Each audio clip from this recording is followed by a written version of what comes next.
Warning, the following video contains spoilers about literally every late game boss, so if you're concerned about spoilers, avoid this video until you've gotten good. Ever since I heard about Mimic Tier, I've been a firm believer that it's the most overpowered thing in the game. I mean, it's literally just your exact build, but with more health and infinite FP. What could go wrong? How could that not be OP? I even got into an argument on Facebook like 2 weeks ago about which thing is more broken, Mimic Tier or Sword of Night and Flame. Now, looking back, we both had some pretty good arguments. He said that Night and Flame didn't need much stat investment, and you could do absolutely stupid amounts of damage with a single attack, and that's totally true. But my argument was that if you built your character with Mimic Tier in mind, you wouldn't need to attack at all. It would just do all the work for you. The conversation got pretty heated. He doubted that I even beat the game, which is weird since we were discussing items that made the game easy anyway, so why would beating it be an achievement? But who cares? We made it up, and we called it a draw because they nerfed them both anyway. In fact, they nerfed Mimic Tier so damn hard, every clickbait YouTuber instantly made videos claiming that Black Knife Tish is the new best spirit in the game. But see, that argument got me thinking. My definition of build for it was literally just good armor plus good weapon plus heal spell equals profit. And I guess at the time, that's all you really needed. But then I decided to spend the next 2 full weeks of my life figuring out how far you could take it. How strong can the Mimic Tier possibly get? Now, since this test is based on the Mimic Tier alone, I made it a rule that I should interact with battle as little as I possibly could. The only things I was allowed to do in combat was to avoid getting hit. I could not attack the boss, nor was I allowed to buff or heal my spirit, or even actively try to draw aggro. If the boss happens to attack me, there's nothing wrong with that. But I wasn't allowed to actively get in their face to make it happen. Passive effects like the deathbed dress were allowed, but the idea is that if metaphorically I put my controller down, how far could it go? First thing I needed to do was know exactly what I'm working with, especially now that it's been nerfed. I did many experiments testing its stats and behavior, and this is what I found. The most likely thing for your Mimic to do is R1 and L1 melee attacks. If you're dual wielding a weapon, sometimes it'll attack with one hand, sometimes it'll attack with both, it's just kind of random. Occasionally it'll attack with heavy strikes or jumping attacks. It'll also occasionally switch between one-handing or two-handing a weapon, even if you only meet the two-handed requirements for that weapon. From there, it has a roughly equal but rare chance to use a weapon art or a random offensive spell. It can also use buffing spells or consumables, usually either before it approaches the enemy, or rarely at the most inconvenient moments possible during the battle. Sometimes it'll even use the same buff twice in a row, even though there's absolutely no purpose because it's stupid. As for healing spells, it generally avoids them unless it's at half health or lower, and even then, it doesn't really cast them often. It also doesn't use any flasks in your inventory anymore after the patch. As for blocking, it picks and chooses when it blocks. It can be helpful in the long run, but not enough to really exploit it. The guard boost stat also doesn't seem to be a factor, as even with the fingerprint stone shield, it doesn't really decide to block forever or even block a lot more than usual. Consumable count is the exact same as however many you put on when you summoned it, which means if you had 7 perfume items, the Mimic will also have 7 perfume items. However, arrows seem to be an infinite supply of whatever you equipped, making the pulley crossbow a great choice. You might be wondering, if it has no weapon at all, would it cast spells more often? Yes, it would. Still not very often in general, but more than normal. As far as stats go, it has more than triple your HP and has infinite FP. Increasing your mind stat has seemingly no effect whatsoever on its behavior. Now, when I ran the first HP test, it had exactly 5,000, which led me to believe that it was fixed. But then I did a test later when I had more Vigor and it had 6,600, which means that's not the case. It's tied directly to your HP. As for everything else in your build, it just copies entirely. It has your equip load, your damage negation, every effect, and every weapon, every talisman, everything. I thought it didn't copy your Great Rune, but while writing the script, I realized that there's actually no confirmation on that. So maybe? So with all that information out of the way, I figured I had enough to put together a solid build. So here's a time lapse of my Mimic Tier taking on Commander O'Neill solo on New Game Plus, which is decently impressive, I suppose. Man, that damage nerf is crazy. Oh wait, these weapons aren't even upgraded at all. That's right, we're just getting started. After this clip, I proceeded to improve and evolve my strategies to get my Mimic to solo no less than 15 other bosses on New Game Plus, including Godskin Duo, Malekith, and Melania. Let's talk about how. The moment I saw that massive health bar, I knew my ticket to victory would be keeping the Mimic alive as long as possible. Plus, a lot of people literally still argue with me about this, but damage scaling is trash in this game. Even some of the highest damage scaling weapons won't see more than like 30 to 50% more increase between minimum required stats and the absolute maximum, which is okay when you already have 60 vigor, but I see so many people running with glass cannon strength builds just getting one-shotted, then dealing shit for damage, and then complaining all over Reddit, just like, oh my gosh, strength builds are so bad. No, you're just using them wrong. Anyways, I started out making my Mimic as thick as possible, equipped with a massive 80 vigor, 65 endurance, a full bulk armor set, and the Dragon Crest Great Shield Talisman, boasting a whopping 50% damage negation on all physical attacks before any buffs. And since he doesn't cast healing spells often, I looked into other methods of healing. Some items give a passive health regen like the Royal Remains set, which heals 8 HP per second if your health is below 18%. Unfortunately, 8 is not very much when bosses regularly deal more than 100 to you each attack. Even the strongest passive heal in the game, the Warming Stone, only heals 25 HP per second, which is nowhere close to enough. I noticed some weapons in Ash of War heal you when you use them. Blood Tax seems to be a lifesteal situation where it's based on the damage you deal, which wasn't going to work since my damage wasn't very good. However, a couple other things caught my eye. There's 2 weapons that heal you for 1% of your total HP per hit, which are the Butchering Knife and the Great Stars.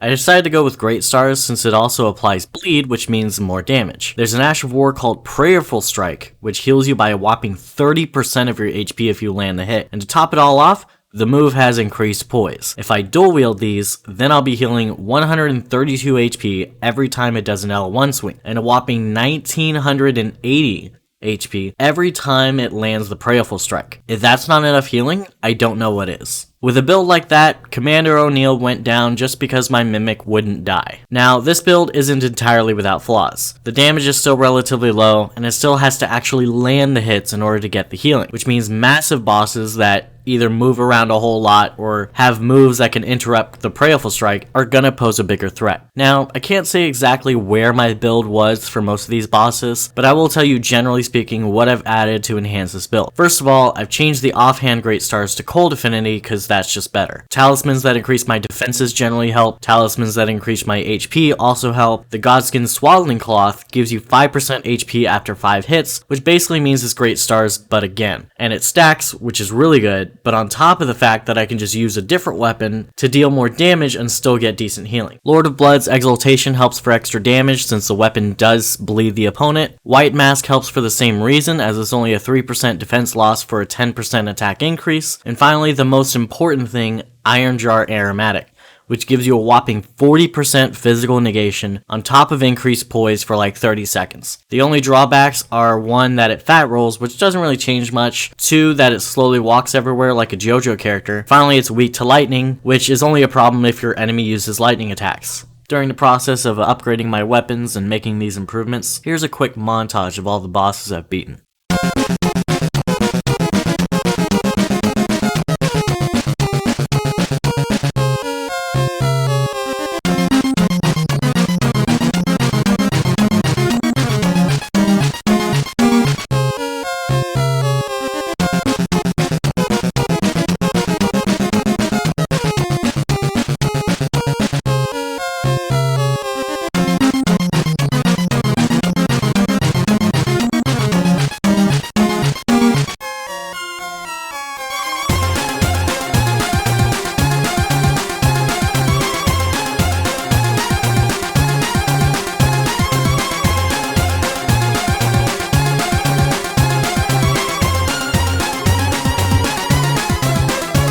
Now, full disclaimer here, I didn't even try to get past Fire Giant. He moved around way too much, and Mimic could rarely ever reach him, much less hit him, much less even make it to stage 2. It wasn't happening. I'm sure eventually I can find a way to get it to happen, but I don't see it happening anytime soon, and I wasn't going to try for a full month to find out, so I just beat him the old-fashioned way and moved on. A really surprising win for me was Godskin Duo. They weren't exactly an easy fight, it took a few tries at it, but it did surprisingly well, and I felt like my Mimic was too strong for its own good. Like, at this point it wasn't even a question on what's the best summon. You could put Shabriri's Woe on this guy, use him for the sole purpose of drawing aggro for you, and then clear every boss in the game without breaking a sweat. My only question now is what the heck can possibly stop this thing? March 24th, 2022, something stopped this thing. Melania and Malekith. These bosses suck. They're both very difficult fights for Mimic Tier, but for completely different reasons. Malekith just melts through the Mimic's HP way too fast, and Malenia heals herself with each hit, which means for both of these bosses, staying alive simply isn't enough. I had to completely change my strategy if I wanted to beat them. There was a time where these felt more impossible than the Fire Giant, but in the back of my head I kept thinking, just imagine the clickbait if you beat Malenia with a Mimic Tier. So I kept trying. I kept experimenting. I kept changing weapons, changing talismans. I've tried dozens of strategies. I respect multiple times. I've thrown Mimic Tier at these bosses time and time and time again. Even if I just count the times where I was recording, I've totaled up at least 40 attempts on Malenia and at least 60 for Malekith. Eventually, I found something that worked. Rivers of Blood has some of the highest damage output in the game right now, especially when paired with Lord of Blood's Exultation and the White Mask. I threw the Golden Order Seal on it with the Erdtree Heal spell in the offhand, and then just threw my Mimic at her until it worked.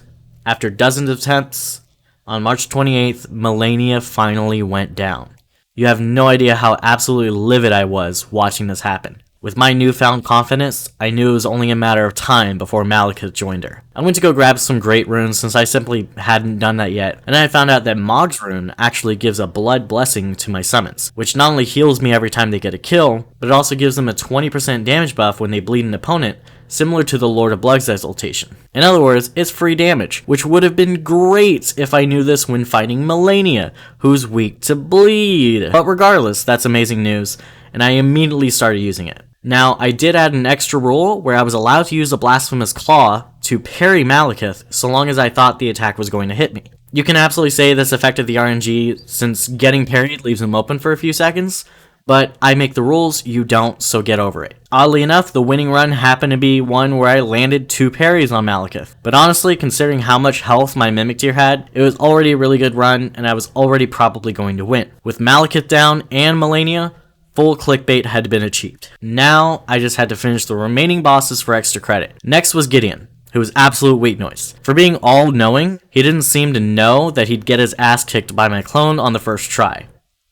Next was Godfrey, and considering his moveset, I figured my Rivers of Blood setup wasn't going to perform super well, and I should go back to my self-healing build. Turns out I was right. I gave it one try with Rivers, it didn't do so well, and I beat him in the run back with a tried and true. Last but not least is the final boss. Radagon is easy enough, but Elden Beast is just Fire Giant all over again, except now with a bunch of high damage ranged attacks, and it goes even further away when it decides to move. I'll be honest with you, I still haven't beaten. Which sounds anticlimactic, but I can't just throw another week into fighting a boss and wait longer on making this video than I already have. Otherwise, someone's gonna upload something with the exact same idea as I had. Now, technically someone has already done a similar idea, which I found out most of the way through making this, where he cleared the entire game with only Spirit Ashes, but he did this using pre-patch Mimic Tier on a regular new game. I'm using post-patch on New Game Plus, so at least this is significantly more difficult. Plus, Malenia, with a summon. So for now, that's the video. I might make a shorter part 2 if I ever get to solo Elden Beast, but until then, I'll see you guys later. Be sure to like and subscribe for more, because this will not be the last of my Elden Ring content. I'm also going to upload an entire unedited compilation of all the bosses I soloed and got the full recording of, just so you can see it in full. Oh my god, he's done it again. This guy only does 140 damage per hit. Oh my god. He's calling it the new true best summon. Oh my god.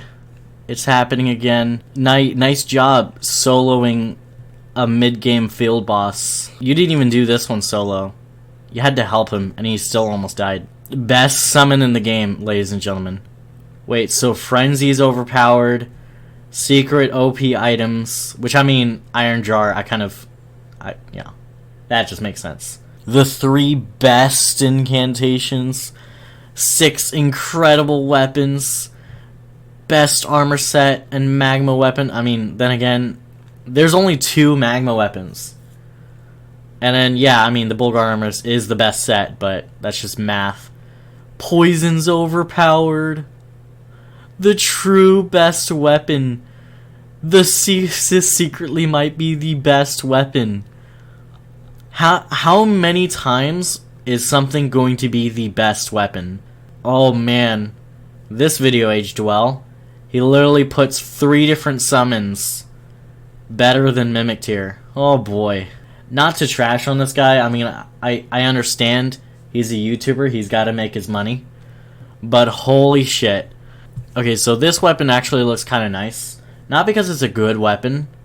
Because, I mean, Rivers of Blood just does more damage. But the thing is, a lot of its damage just comes from, like, a heavy attack, right? So I think this will actually be pretty good. Because for the Mimic tier, it would just be a normal attack, right? Like, if it buffs itself and debuffs the enemy, and then just does a bunch of damage with regular attacks, I feel like that'll be really good for Mimic tier. So I might actually pick this weapon up.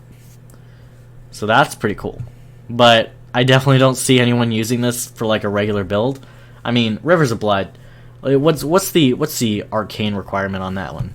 For 20 arcane, 12 strength, and 18 dexterity, you can deal objectively more damage. Plus, it's like, what's the point of low spec requirements if we're talking about endgame weapons anyway? Like, you're not going to get either one of these early game.